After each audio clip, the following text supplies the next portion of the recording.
It's, yeah. Okay. Well, I got to get this in all the way.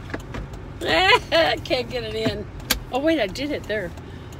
Okay, so we're going to have a talk. Hi, guys. I can't see if there's anyone there. I don't think so. Can't see. You're on a road trip. We're coming home from Walmart. And we decided, why is that all black there? I don't know. I'd be careful so we don't drop it, honey. It's not going to drop. Yeah, we're going to look at the car. Well, we'll have to We'll just deal with leave that. it. For some reason. There's something ugly right there. Yeah. Sorry about whatever that black blob is. No, it's not us. Oh, I'm so hoarse. Okay, so we were just talking.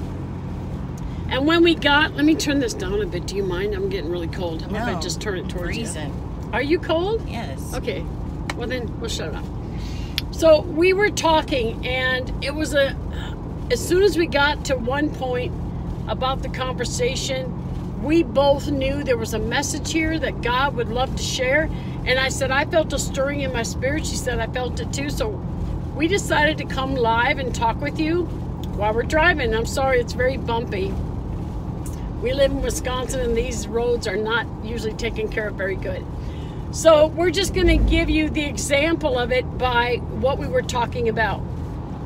Deb was in the women's group, and where she was living, they were kicking her out, but the main point of it was that she had been going through a very hard time with where she lived.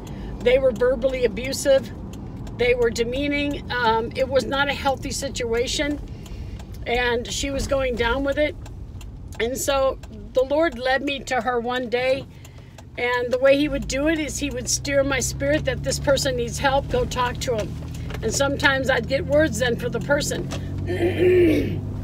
And so that's what happened. And so I invited her to the women's group. She was in Zab's group. And then she was in there, and every time she would write and say, I can't take this, I'm falling apart, I would go to praying.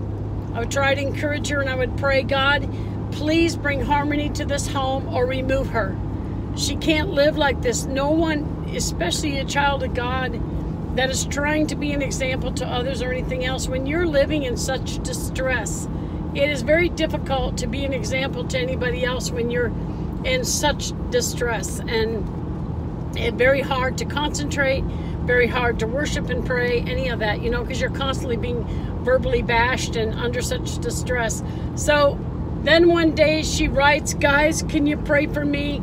She just kicked me out. I don't know where I'm going to go. And so I said, yes, I'm praying. And I went right away, and I felt the stirring in my spirit. God, I think she needs to come here. And I hadn't brought anyone to my house ever to live. And so I thought, well, let me ask her a question. So I said, Lord, it's up to you. If you want her to come here, you have to have her be willing to leave state, because that's a hard thing for someone to leave everything in it and just pick up and leave. And so I said, let me ask you a question. Are you willing to leave state? And she said, yes. And so I said, well, hold on. I'm going to see what I can do. And so I got up and I went to talk to my husband. And I said, God, you're going to have to move. Because, someone living in your home, you need to have your spouse is okay. You can't just, bring people home. They're not a stray dog. Well, even then, I guess. And we didn't even know each other, right? Really. No, I'm not. You're not. Okay, thank you. I'm sorry. I just got to play a little bit. I might be a dog, but not a stray. Oh, no. Okay. You're not. It's just I just love to play. Okay, so let's get back to biz. I'm so hoarse after eating that ice cream bar. We should have done it before, right? So anyway, he says, oh, I don't feel good about this. I don't feel good about this at all. I knew right away. He didn't even pray about it, nothing, that he was going off of his own feelings. And I said, Gerard, I'm telling you, I feel it so strong in my spirit. I'm to bring her here. I'm willing. Oh, she can stay in my little place. I'm willing to give up whatever. And he says, well, I just don't feel good about it. I think it's a mistake. And so I just sat there or stood there, and I'm just waiting for God to move. I can't just go and have someone move in without an agreement. And then finally he looks at me and he goes, you do what you want, but I don't feel good about it. I said, okay. I ran as fast as I could. You don't have to tell me twice. I'm going to get in a silly mood.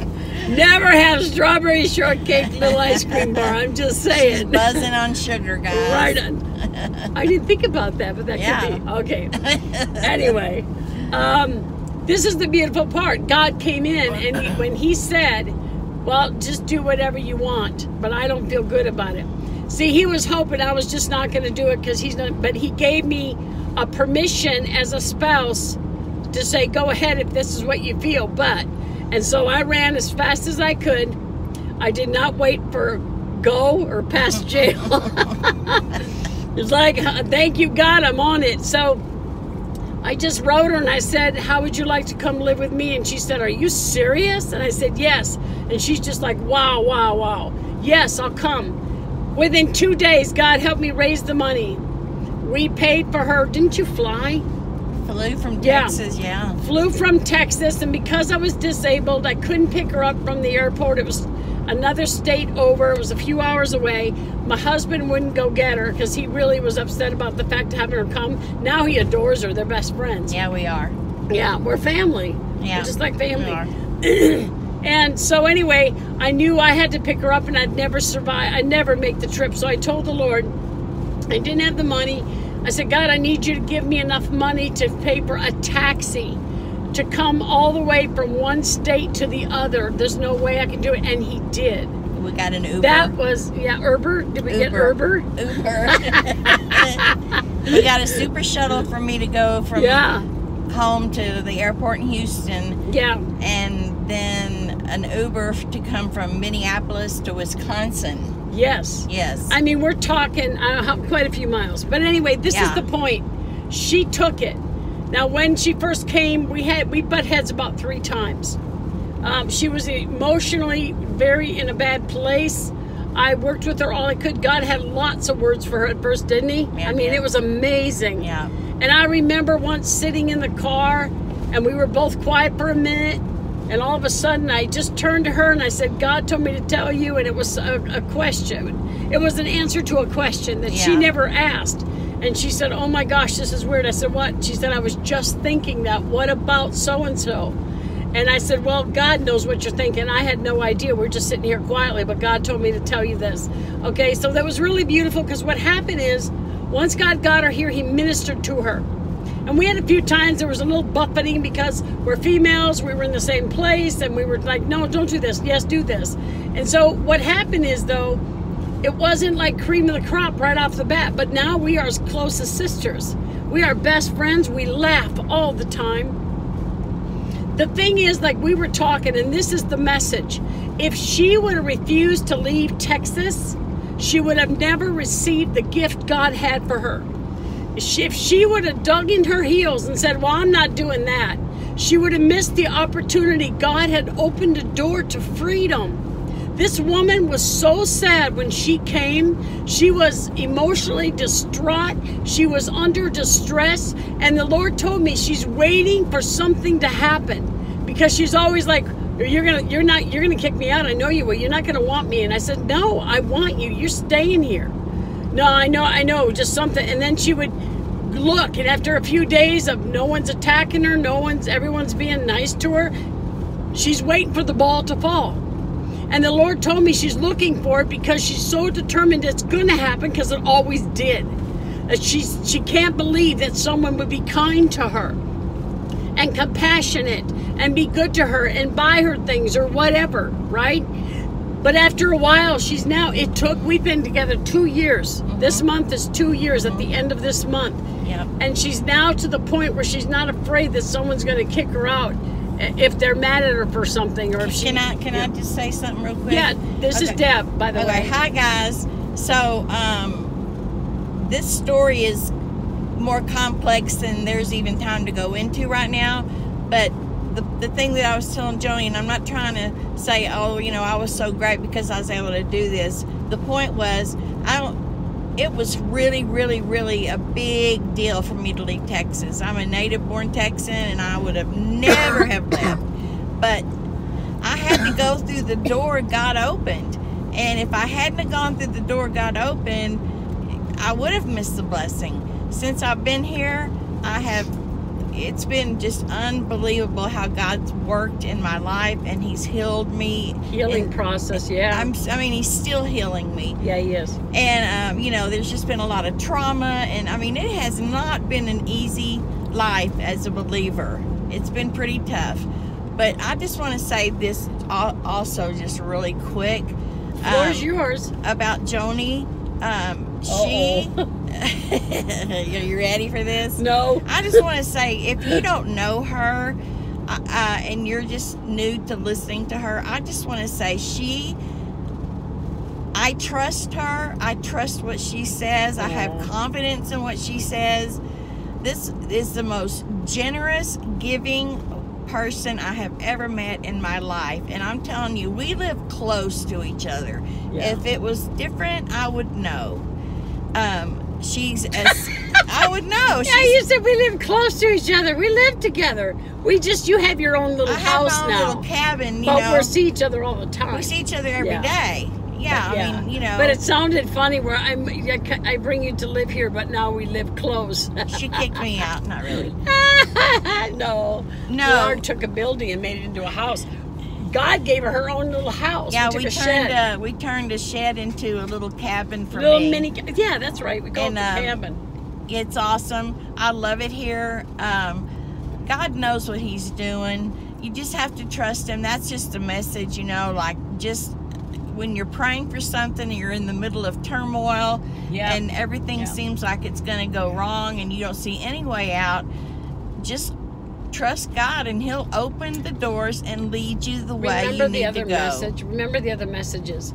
Like when you first came, it was so scary for her, so awkward. I was terrified. It was really tough, and because she was so emotionally, I want to say you were emotionally abused. I want to say I was emotionally devastated because I had been under such intense abuse, and I'm telling you, this is from a family member, a blood relative. Yeah. And which makes it worse. It was because it's a betrayal. It was horrible. It was very horrible. Yeah. I'm glad you're out, but God had you out of there in 2 days.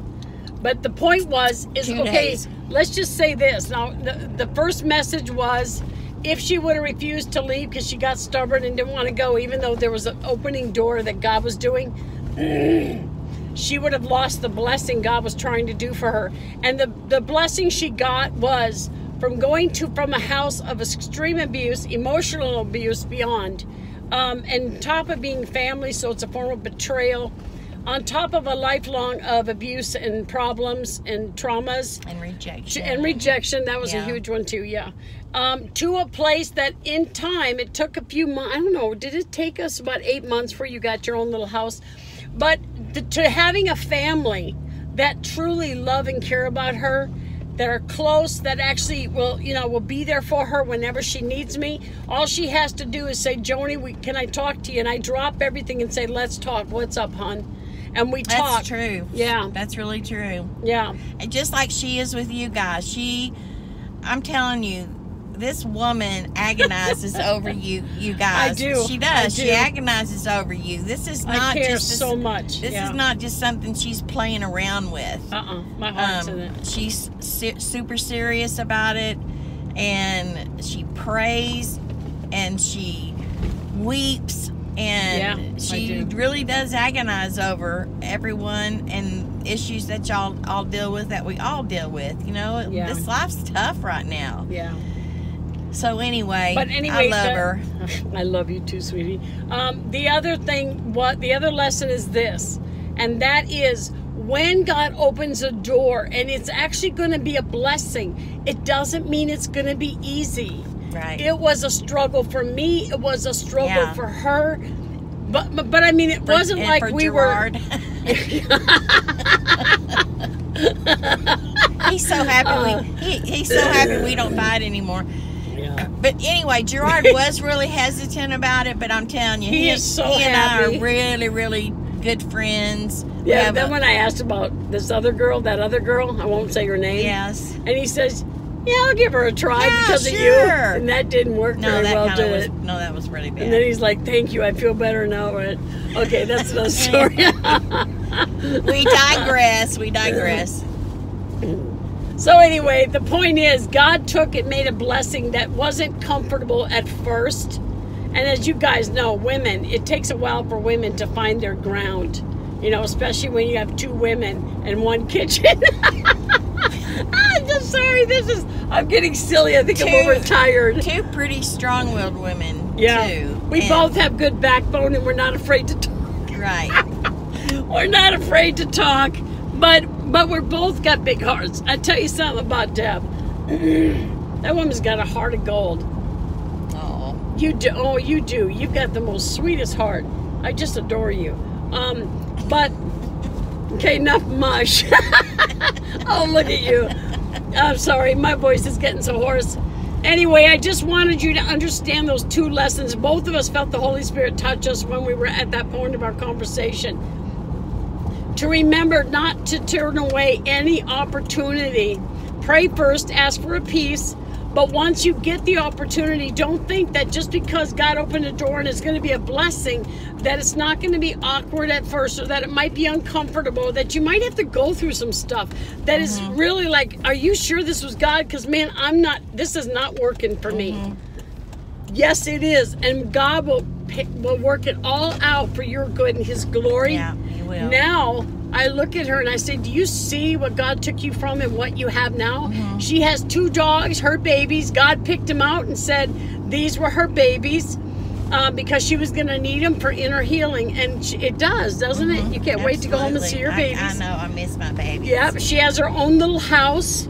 And, but do you see she has a family. Do you see how generous Joni and Gerard are? I mean, yeah, Gerard's a good guy. He's got a very good heart. It's pretty amazing. Yeah. And, you know, I mean, the blessing is obvious now, but I didn't know coming into this. You were so scared when terrified, you first got here. And I didn't know it. I mean, I never left Texas. Are you kidding?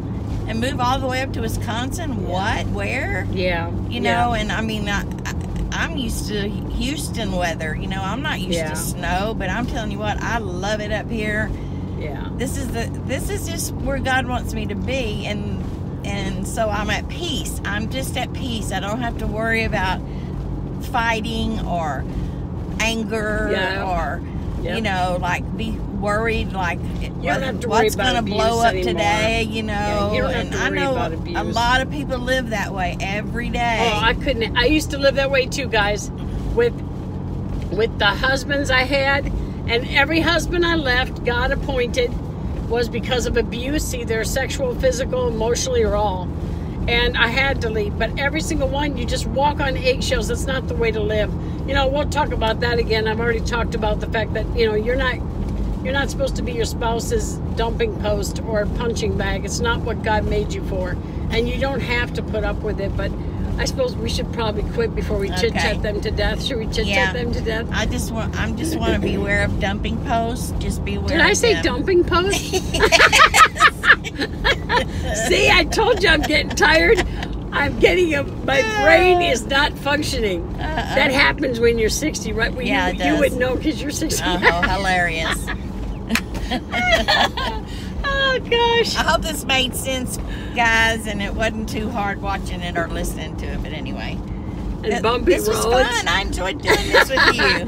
Road trip. Okay. Okay. We're having fun. I love you guys. Take care. Have a blessed night. Talk to you soon. Adios. Adios, amigos. Hey, I did it. Wait, I can't reach it. Wait, here we go.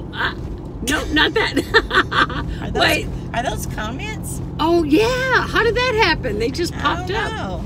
Okay, wait. I'm going for the gold. No. Let me do it. You do it. Yes.